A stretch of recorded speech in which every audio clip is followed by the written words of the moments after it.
ఉమ్మడి మెదక్ జిల్లా వ్యాప్తంగా ధాన్యం కొనుగోలులో తీవ్ర జాప్యం జరుగుతోంది. రైతులు వరి ధాన్యం కోసి సుమారు 2 నెలలు కావస్తున్నా ఇప్పటికీ వాటిని కొనుగోలు చేయలేని పరిస్థితి నెలకొంది. ముఖ్యంగా మెదక్, సిద్దిపేట జిల్లాల రైతులు కాంటాల వద్ద కండ్లు కాయలు కాసేలా ఎదురుచూస్తున్నారు.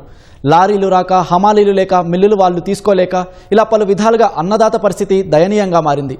ఋతుపవనాల ఆగమనం నేపథ్యంలో ఇప్పటికైనా అధికార యంత్రాంగం త్వరితగతిన ధాన్యం కొనుగోలులో వేగం పెంచాలంటున్న మెదక్ జిల్లా నర్సాపూర్ రైతుల సమస్యలపై మా ప్రతినిధి ప్రశాంత్ ప్రత్యేక కథనం. ఆరుగాలం కష్టపడ్డారు. సుమారు 2 నెలలకు పైగా కళ్ళాల్లోంచి ధాన్యం తీసుకొచ్చి కాంటాల కోసం ఎదురు చూస్తున్నారు. ఇప్పటికీ కొనుగోలు చేయట్లేదు, కాంటాలు పెట్టట్లేదు అని చెప్పేసి రైతులు కన్నీటి పర్యంతమవుతున్నారు. ఇది ఉమ్మడి మెదక్ జిల్లా వ్యాప్తంగా ఇదే పరిస్థితి ఉంది. ప్రస్తుతం మనం నర్సాపూర్ నియోజకవర్గంలోని రెడ్డిపల్లి గ్రామంలో ఉన్నాము.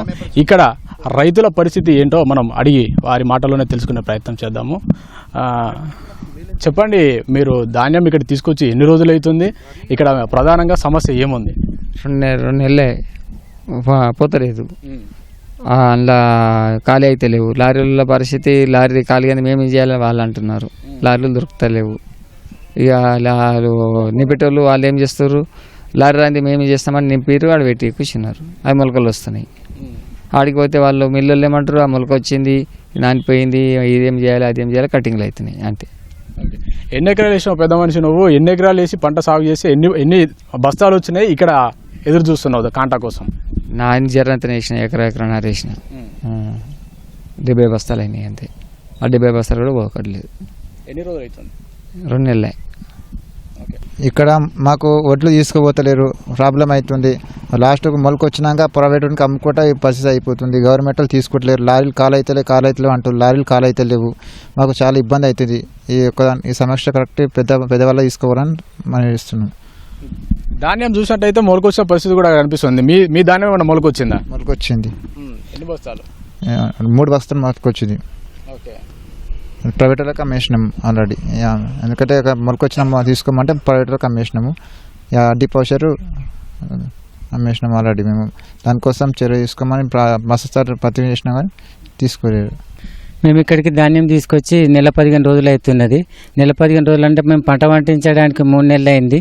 కానీ ఇక్కడ అమ్ముకోవడానికి 15 రోజులు అవుతుంది. మేము చాలా ఎండబోసి మరి ఒకతను చేసి పెట్టినాక గిట్ట చాలా రోజుల వరకు సీరియల్ రాలేదు. సీరియల్ వచ్చినాక గన్ని బ్యాగ్స్ లేకుండే, దానివల్ల కొంచెం ఇబ్బంది అయింది. తర్వాత మళ్ళీ గన్ని బ్యాగ్స్ వచ్చినాయి. లారీలతో గిట్ట ఇబ్బంది అయ్యి ధాన్యం తొందరగా వెళ్ళలేదు. ఇక మేము ఇదంతా పెద్దవాళ్ళ దృష్టికి తీసుకెళ్తే, సర్పంచ్ మరియు ఎంపీటీసీ వాళ్ళ దృష్టికి తీసుకెళ్తే చేస్తాం తొందరగా చేస్తామని వాళ్ళు గిట్ట ప్రయత్నం చేశారు. అయినా కొంచెం ఇదైంది. కానీ లారీలు రాక మరియు ఇక్కడ కాంట తొందరగా కాక కొంచెం ఇబ్బంది అయింది. రైస్ మిల్కి పోగానే వాళ్ళు మాకు వద్దు ధాన్యం వద్దు, మాకు మొత్తం టార్గెట్ అయిపోయింది, మాకు ఎక్కడ నిల్వ చేసుకోవడానికి లేదని చెప్తే మేము ఇది గిట్ట ఇంత కలెక్టర్ దృష్టికి, వాళ్ళకు ఆర్డీఓ దృష్టి గిట్ట తీసుకెళ్తే వాళ్ళు వచ్చేసి ఆర్డీఓ, ఎంపీటీసీ మరియు ఎంఆర్ఓ ఇటు వాళ్ళు వచ్చి మేము ఇక్కడ రైస్ మిల్లు ఒకటి మాట్లాడడం జరిగింది. ఇంతకుముందు అక్కడ రైస్ మిల్ సిల్ అయిన ఉండే, ఆ గోదాంలో ఇది చేసి ఆ గోదాంలలో ఇప్పుడు చేస్తున్నారు. 1 నెల 15 రోజులు అవుతుంది. వరి కోసుకొచ్చి ఇక్కడ పోసినాము. సరే సీరియల్ రాలేదంటే మొన్న సీరియల్ వచ్చింది. మొన్న వర్షం పడదంటే ఏకదం వర్షం పడ్డది. పడ్డ తర్వాత మొత్తం నాయన్ని మళ్ళీ ఇబ్బంది, రైతుకి ఇబ్బంది. మళ్ళీ వాళ్ళు ఎండపోయమంటారు, మళ్ళీ ఇప్పాలి, మళ్ళీ ఎండబెట్టాలి.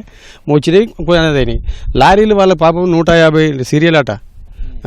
150 సీరియల్ అంటే వాళ్ళకు కూడా పెద్ద ఇబ్బంది ఉన్నది. మళ్ళీ మేము కూడా ఏంటంటే వేరే పంట వేసుకునేందుకు మాకు ఆస్కారం లేదు. ఎందుకంటే పల్లి పెట్టవచ్చు, మక్క పెట్టవచ్చు, అన్ని పెట్టవచ్చు. కానీ మాది కోతుల వేళతో మొత్తం వరకు ఆదాయం. లోడు నింపిన తర్వాత వారం అయింది. మళ్ళీ ఇప్పుడు లారీ నింపిన తర్వాత వారం అయింది. అక్కడ వెయిట్ లాస్ వచ్చింది, మళ్ళీ ఇక్కడ వెయిట్ లాస్ వచ్చిందని కట్ చేసుకుంటా మమ్మల్ని ఇబ్బంది పెడుతుర్రు. మీరు దయచేసి రైతు గురించి ప్రభుత్వం ఇప్పటికైనా ఒక బిఫోర్ 20 రోజుల ముందు ఈ ఉద్దేశం ఇట్లా ఆలోచన చేసి 20 రోజుల ముందు చేసినుంటే ఈ లారీలు ఇంతగానం జామ్ కాకపోతుండే. 20 రోజుల ముందు ఇప్పుడు అధికారులు ఉన్నారు, వాళ్ళు ఇప్పుడు మొత్తం పీకల మీదకి మెడ మీదకి వచ్చిన తర్వాత ఆలోచన చేస్తే వర్షం పడితే పరిస్థితి ఏంది? వర్షం పడ్డది, ఇంకో ఇప్పుడు ఆల్రెడీ ఋతుపవనాలు వస్తున్నాయి. వర్షం పడితే పరిస్థితి ఏంది? ఎక్కడికక్కడ మొత్తం మొలకలు వచ్చిపోయినాయి. దాదాపు 6-7 సంచుల ఒడ్లు మొలకొచ్చినాయి. అవి నానిపోయి అట్లనే మా దళారులకు వేరే బేరకాలను అమ్ముదామంటే 1800 క్వింటలు అడుగుతుండ్రు. ఇక్కడ మనం చూసినట్లయితే మన వెనకాల బారులు తీరిన లారీలు కూడా కనిపిస్తూ ఉన్నాయి. ఇక్కడ మనతో మాట్లాడడానికి కొంతమంది లారీ డ్రైవర్లు ఉన్నారు. వారి సమస్యలు ఏంటో అడిగి వారి మాటలను తెలుసుకునే ప్రయత్నం చేద్దాం. చెప్పండి ముందు మీ సమస్య ఏంటి? బండి అన్లోడింగ్ కాకొచ్చింది సార్. 8 వారం రోజులు మాకు వచ్చి చాలా ప్రాబ్లం. ఇక్కడ నీళ్ళు కూడా లేదు, ఏమైనా తినేకి కూడా ఫుడ్ హోటల్స్ ఏం లేవు, పండుకోవాలి ఏమైనా కూడా చెట్టు ఏం లేవు, రోడ్డు మీదనే ఉన్నాయి బండ్లు మొత్తము. చాలా అంటే చాలా ప్రాబ్లం. తిండి ఫుడ్ ఏమన్నా కానీ ఇక్కడ చాలా ప్రాబ్లం. ఆ వారం రోజులు ఏమైనా మిల్లు పోయినా కానీ వారం రోజుల దాకా అన్లోడింగ్ కాకొచ్చింది సార్. మాకు చాలా అంటే చాలా ప్రాబ్లం. అది ఎక్కడైనా పోండి ఒక రోజులో అన్లోడింగ్ అట్లా చూడండి సార్ అని తెలియజేస్తున్నాం. మేము వారం రోజుల నుండి ఇక్కడ మేము ఎదురు చూస్తున్నామని చెప్పేసి అన్లోడింగ్ కోసం, కానీ ఇప్పటికీ అన్లోడింగ్ అవ్వట్లేదని, మా కుటుంబాలను వదిలిపెట్టి ఇక్కడ మేము నిద్రాహారాలు మానేసి మరీ ఎదురు చూస్తున్నామని చెప్తున్నారు. రేయనక పగలనక మేము కష్టపడుతున్నాము. ఇక్కడ కనీసం పడుకుందామంటే చెట్టు సైతం లేదు. ఏది లేక మేము మా బతుకు అగమ్య గోచరంగా మారిందని చెప్పేసి లారీ డ్రైవర్లు కూడా ఇక్కడ ఆవేదన చెందిన పరిస్థితి ఉంది. త్వరితగతిన మిల్లుల్లో మా యొక్క లారీల నుంచి తీసుకొచ్చిన ధాన్యాన్ని అన్లోడ్ చేసుకోవాలని చెప్పేసి వారు సైతం కోరుతున్న పరిస్థితి ఉంది. ఇది ఇక్కడ తాజా పరిస్థితి. కెమెరామెన్ ఉమామేశ్వరరావుతో ప్రశాంత్, ఈటీవీ న్యూస్, నర్సాపూర్ నుంచి.